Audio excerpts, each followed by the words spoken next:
berikanlah kabar gembira kepada al-mukhbitin. Mukhbit itu artinya orang yang tawadhu di saat dizalimi, tidak ingin membela. Ada hubungannya nanti dengan aslimu, menyerahkan kepada Allah. Jadi menyerahkan kepada Allah bukan dalam urusan ibadah saja. Ternyata di saat ada yang memperlakukan kepadanya dengan tidak benar dan tidak baik, dia pasrah kepada Allah. Sehingga menjadilah dia orang yang tampak mukhbitin, dengan penuh kesabaran, tidak akan membela diri di saat dizalimi. Maka ini pangkat tinggi, bahkan disanjung-sanjung dalam banyak ayat tentang orang-orang yang seperti ini. Wabasyiril mukhbitin, ini orang mukhbit. Kalau makna secara umum adalah orang yang tawadhu. Jadi tawadhu di sini tentu diarahkan tawadhu kepada Allah sesuai dengan makna aslimu. Serahkan dirimu kepada Allah, maka sesaat seseorang memasrahkan dirinya kepada Allah, maka menjadilah dia orang yang tawadhu kepada Allah Subhanahu wa taala. Akan tapi mukhbitin itu ternyata luas, maknanya bukan sekedar urusannya pasrah kepada Allah di dalam perintah ibadah dan seterusnya, keimanan dan seterusnya, akan tapi ternyata dia di saat berurusan dengan manusia lebih memasrahkan kepada Allah, bahkan di saat diperlakukan oleh orang lain dengan cara yang tidak benar, maka menjadilah dia orang mukhbit yang tampak sabar, tidak dendam. Bahkan disebutkan orang-orang ini adalah orang bertakwa, orang-orang mulia. Seperti yang disebutkan di dalam Al-Quran juga tentang manusia disanjung, ahli surga adalah wal kadhiminal ghaidha, itu mukhbit itu situ. Wal kadhiminal ghaidha wal 'afina 'anil nasi wallahu yuhibbul muhsinin. Jadi mukhbit itu orang semacam itu. Kadhiminal ghaidha. Jadi beri kabar gembira orang mukhbitin. Orang mukhbitin yang di saat dizalimi ternyata dia dengan ketenangannya menyerahkan semuanya kepada Allah. Tidak ada reaksi-reaksi yang menunjukkan kalau dia adalah ingin membalas dan seterusnya. Tapi wal kadhiminal ghaidha, menahan amarahnya. Sebab amarah itu memang adanya di dalam hati. Tapi kalau tidak ditahan meledak, akan menjadikan mata merah, mulut berucap, tangan memukul dan seterusnya. Tapi wal kadhiminal ghaidha, menahan. Wal kadhiminal ghaidha, menahan amarah. Kemudian tidak cukup mukhbit itu menahan amarah. Wal 'afina 'anil nasi, kemudian berusaha bagaimana memberikan maaf kepada siapapun yang telah berbuat salah kepadanya. Urusan pribadi ya. Ini bicara tentang urusan pribadi, bukan urusan Allah. Kalau ada urusan hak Allah diganggu, hak Nabi Muhammad diganggu, kalau marah kita dungu. Syariat Nabi diganggu, ini pribadi, kita dicaci, kita diolok, kita dizalimi. Inilah dia menyerahkan kepada Allah, aku milik Allah, aku dizalimi, dan dia yakin bahasanya di saat dizalimi ada kebaikan yang ia dapat. Seperti suatu ketika Imam Hasan Basri itu mendengar berita bahwasanya, ya Imam, ada orang mencacimu dan mengolokmu di sana. Oh ya, begitu. Karena kebetulan waktu itu musim kurma muda, rutop. Maka beliau mengambil nampan terbagus, diisi rutop terbagus, kirimkan kepadanya. Kok begitu Imam? Bagaimana aku tidak membalas kebaikan? Karena dia telah mengirim kepadaku kebaikan. Karena aku tahu orang yang mencaciku dan mengolokku telah memberikan kepadaku kebaikan. Bagaimana jika tidak aku balas dengan kebaikan? Ya, ini membalas kebaikan.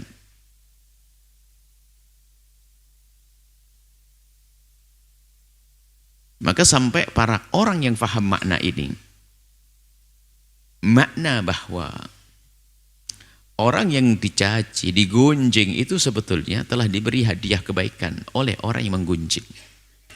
Sehingga perkataan di kalangan ahli khair, orang yang hatinya sudah tingkat tinggi itu terheran-heran jika ada orang disakiti kok membalas dengan kejelekan. Aneh. Ada orang diperlakukan jelek, tapi membalas dengan jelek. Jadi bagi mereka adalah hal yang mengherankan. Kenapa? Karena dia itu sebetulnya diberi kebaikan, kok membalas kejelekan? Karena kebaikan bagi orang yang sudah kenal Allah itu bukan di dunia saat ini, langsung kebayang surga sana. Lihat, ini mukhbitin. Sudah tingkat tinggi, jadi dizolimi sama orang, kebayang ini adalah tabungan pahalaku nanti di akhirat. Urusan pribadi, bukan urusan Allah. Urusan pribadi itu maksudnya di saat hak saya dan sebagainya. Kalau urusan Allah harus marah dong, syariat Nabi Muhammad diganggu. Kita diajak maksiat, ganggu kita ini. Lain cerita, kita nggak boleh terima, nggak boleh pasrah. Diajak minuman keras, nggak apa-apa. Dipaksa mau nggak, silakan. Ini bukan itu. Diajak melakukan kehinaan, ya namanya bukan. Tapi hak kita. Kita dicaci, kita diolok, hak kita diambil dan seterusnya. Kita digunjing. Maka sesungguhnya mereka telah memberikan kebaikan kepada kita. Termasuk dalam satu hadis. Baginda Nabi menyebutkan, bertanya kepada sahabat Nabi, atadruna manil muflis, apakah kalian tahu siapakah orang yang bangkrut? Sahabat Nabi banyak pedagang-pedagang yang ngerti orang bangkrut, orang yang dagang tidak punya lama wala dinar wala dirham, nggak punya tidar, nggak punya fulus, habis duitnya untuk berbisnis, itu bangkrut. Nabi menjawab, bukan itu orang muflis. Orang bangkrut itu adalah dia, itu dia yang ya'ti yaumil qiyamati bi sholatin wa zakatin wa siyamin. Orang yang merasa bahwasanya di dunia dia adalah berzakat ada, puasa ada, sholat ada, punya banyak ibadah sholat. Akan tapi wa qad daraba hadza wa syatama hadza wa qadhafa hadza wa akhadha mala hadza. Tapi kerjaannya di dunia itu adalah lengkap. Kadang nyaci si A, menggunjing si B, memukul si C, mengambil harta si D. Rupanya banyak kezaliman. Maka di akhirat dia harus membayar itu semuanya. Dia kembalikan kepada orang yang didoliminya itu dengan pahalanya, mengganti pahalanya. Sehingga pahala sholat, pahala haji, pahala puasanya diberikan kepada orang yang didolimi. Ternyata habis. Karena sudah habis pahalanya untuk digunakan membayar tadi, maka diganti. Yang didolimi tadi kalau ada dosanya, dari dosanya ditumpangkan kepada dia yang ahli ibadah. Makanya disebut sebagai orang bangkrut, kayaknya ahli surga, ternyata di neraka. Bangkrut. Nah, orang mukhbit ini sehingga tampak tawadhu, sehingga begitu agungnya dia. Di saat ingin menolak itu dengan kelembutan, ingin menjelaskan, iya, di saat kita difitnah dan sebagainya menjelaskan, tapi tanpa lebih dari itu, menjelaskan saja bahwa saya tidak seperti itu. Tentunya dengan bermacam-macam cara untuk menjelaskan, tapi bukan dalam rangka dia membalas, tidak. Karena kadang ada sangkut pautnya dengan keluarga, kita difitnah begini, ada keluarga, ada orang lain, menjelaskan, tapi bukan dalam kebencian, bukan dalam dendam dan sebagainya.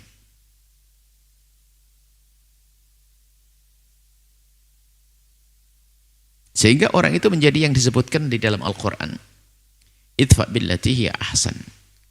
Kalau kita ingin membalas orang yang berbuat zalim kepada kita, tentunya dengan cara yang baik, bahkan menaklukkan lawan tanpa peperangan itu adalah dengan perilaku baik dan maaf, kelepak-kelepak dia. Orang yang berbuat jahat kepada kita, mencaci dan mengolok dan segala macam, ternyata kita balas dengan santun. Itu adalah tendangan mematikan. Dia nggak bisa apa-apa lagi. Dengan perilaku kita yang seolah-olah kita ini tidak punya musuh. Sampai disebutkan dalam Al-Quran kan, idfa billati ahsan. Fa idzal ladzi bainaka wa bainahu adawatun ka'annahu waliyyun hamim. Sampai derajat tingginya orang kelas tinggi ini dengan orang yang memusuhinya pun ternyata dipandang manusia seperti waliyun hamim, orang dekat dan sahabat karibnya. Begitu dahsyatnya dia memperlakukan orang yang memusuhinya. Ka'annahu waliyun hamim. Karena dia tidak menampakkan depan siapapun kalau dia membalas permusuhan orang dengan permusuhan. Bahkan di saat membagi rezeki dapat juga senyum ditembar juga kepada dia dan seterusnya. Dan ini adalah makom yang hendaknya semua kita mencari. Sehingga betul. Nanti pada akhirnya dia akan menjadi orang yang paling indah di dunia sebelum masuk surga. Lapang hati, mukhbit. Sehingga mukhbit itu menjadi tampak tenang. Seperti orang tidak pernah kena ombak dalam kehidupannya. Enggak pernah ada yang mengganggu seolah-olah. Mukhbit, betul, tenang. Karena apa? Diganggu pun tidak merasa terganggu. Wah ini. Diganggu tidak merasa terganggu. Ini orang kelas tinggi, orang hebat, mukhbitin. Maka beri kabar gembira kepada orang ini. Kabar basyir ini, kabar gembira itu disampaikan di dunia, bukan di surga nanti, bukan.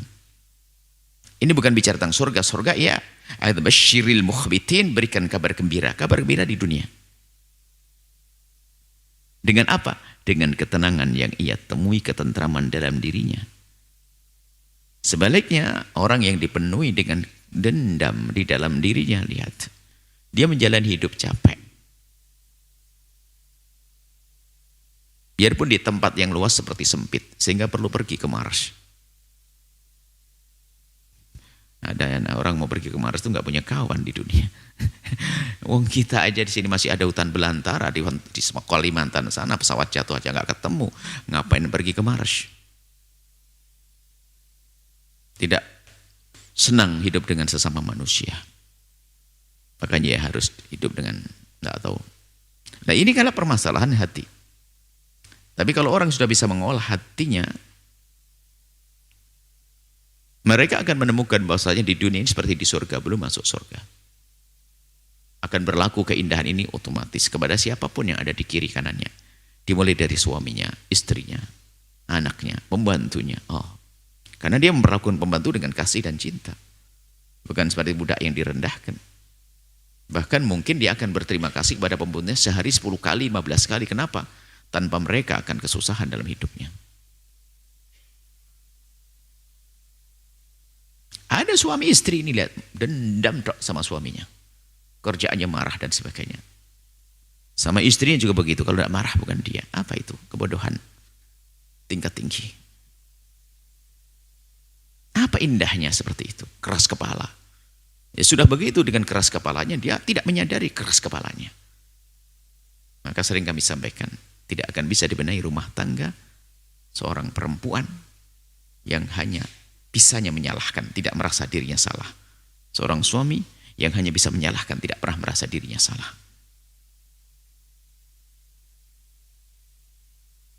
Dia adalah justru sampah di dalam rumah itu. Sehingga akan menjadikan anak-anaknya pun juga seperti dia nanti pada akhirnya.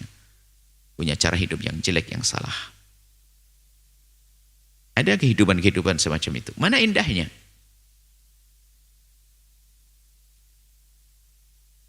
Apalagi nanti setelah itu ada dikarunia anak lagi. Anak tumbuh bukan dari cinta itu. Tumbuh murni dari syahwatnya. Dari kebutuhan-kebutuhannya. Mana keindahan di balik itu semuanya? Dengan saudara berebut waris. Padahal indah yang sesungguhnya adalah di saat kita bisa memberikan hadiah istimewa buat adik kita, kakak kita. Bukan di saat ulang tahun saja. Akan tapi mungkin di saat bangun rumah. Sepertiga aku tak bantu adikku. Seperempat aku bantu adikku. Tapi tidak. Si hamba yang tersiksa di dunia itu adalah, lihat. Dia berebut waris, tidak ada hentinya, tidak ada ujungnya. Permusuhan. Maka mukhbit ini luar biasa. Mukhbitin. Orang yang tenang tampak. Tenang di dalam hidupnya. Sehingga kalau ditanya ada orang ganggu kamu? Tidak ada. Sementara orang melihatnya dia ganggu oleh siapa-siapa. Boleh diganggu oleh orang banyak. Kenapa? Dia sudah kebal sehingga tidak pernah terganggu. Al-mukhbitin. Lah orang-orang seperti itu lihat. Orang yang semacam itu ada tanda lain lagi. Alladzina idza dzukirallahu wajilat qulubuhum. Maka buahnya nanti lihat. Begitu mudah hatinya bergetar di saat disebut nama Allah, dekat kepada Allah. Karena ukurannya memang Allah. Dan dia menjadi mukhbit tidak bisa kecuali karena Allah. Bisa saja orang iya. Nanti ya. Saya nggak enak aja ada mertua saya. Nggak enak aja ada ininya. Nanti di luar tempat ini. Tapi kalau karena Allah, Allah melihat dia setiap saat. Bahasanya, engkau sabar. Engkau tabah. Engkau memaafkan. Allah. Alladzina dzikrullah wajilat qulubuhum. Yaitu inilah. Makanya kalau kita perhatikan mukhbit yang kita jelaskan panjang lebar tadi ini, lihat. Tentu dimulai dari kedekatannya kepada Allah. Di saat disebut nama Allah. Sehingga di saat marah pun ingin menguasai dirinya, maka marah pun akan tersingkirkan. Marah yang ingin menguasai hatinya, marah akan tersingkirkan dengan getaran di hatinya di saat disebut nama Allah. Dengan berzikir luluh. Menjadi sejuk. Wasabirin, dan dia menjadi orang yang penuh dengan kesabaran. Alama asabahum, apa yang Allah timpakan kepada mereka dari jeleknya perilaku saudara, jeleknya perilaku pasangan, jeleknya perilaku teman. Bahkan tidak bersahabatnya alam dengan dia, adanya bencana dan sebagainya, tidak akan mengganggu dia. Dia tetap dalam ketenangannya, mukhbitin. Kesejukannya. Setelah Anda menyaksikan video ini, jangan lupa berselawat kepada baginda Nabi Muhammad sallallahu alaihi wa alihi wa sahbihi wasallam.